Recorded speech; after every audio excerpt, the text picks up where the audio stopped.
Hello, my name's Raihan, I'm Angie. And I'm Jack. and in this presentation, we're going to be talking about how policy and legislation will help prevent California droughts.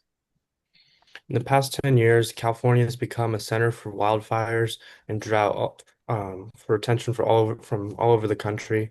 The uneven distribution of water throughout the state without oversight has allowed some areas to be completely forgotten, but not in the same way as usually thought of.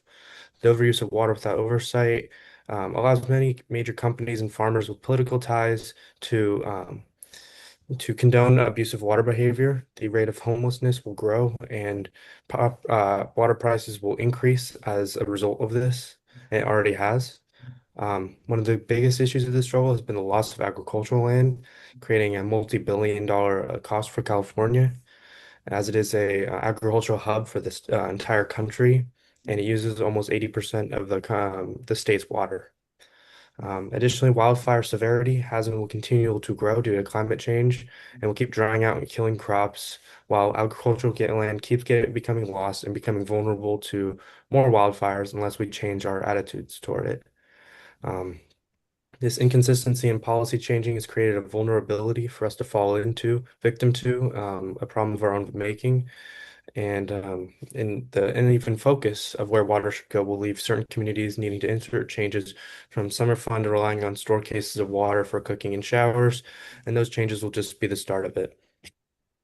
Yeah, so one of the proposed solutions that we have to solving the California drought issue was enacting a Green New Deal. And so the Green New Deal is a legislative framework in the United States, and it's designed to combat climate change and economic inequality. And this does that by transitioning the United States or decarbonizing it and transitioning it to 100% renewable energy, and it invests heavily in green infrastructure. And so one way that the Green New Deal will help reduce drought impacts in California is by working with the agricultural industry.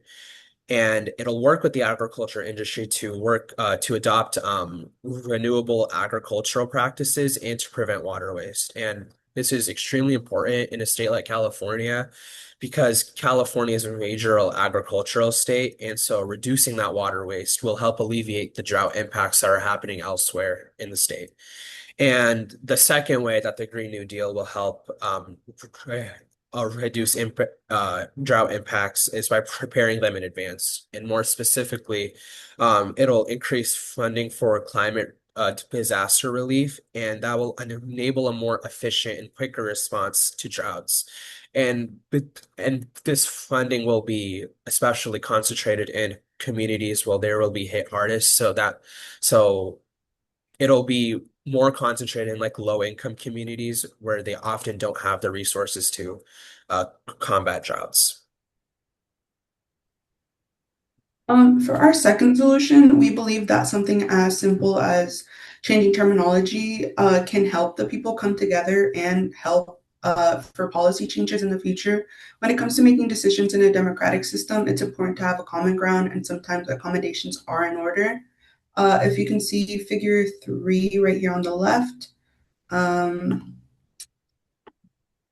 you can see that researchers found using either the terminology extreme weather or climate change varies on how people are willing to um, be prepared. So, for buying a generator or preparing an emergency kit.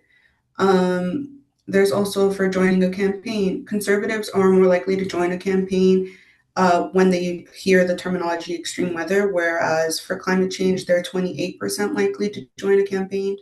Liberals are 54% more likely to join a campaign if it's for climate change, but only 38% willing to if it's using the terminology extreme weather. Using terminology like this kind of creates a common ground for the people and allows them to come together. It is difficult to make people come together nowadays, but with this, I think it's easier to talk to politicians or talk to our higher ups and find a way to change policy that benefits everyone.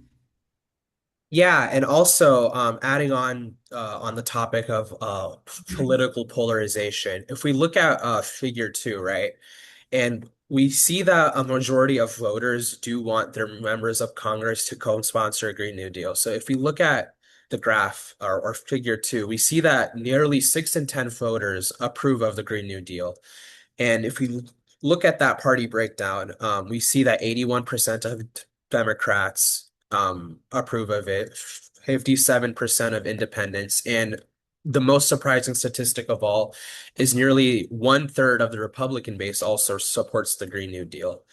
And so what this shows is that we must hold our leaders accountable and ensure they truly represent their constituents, and that will make it more possible to pass the Green New Deal.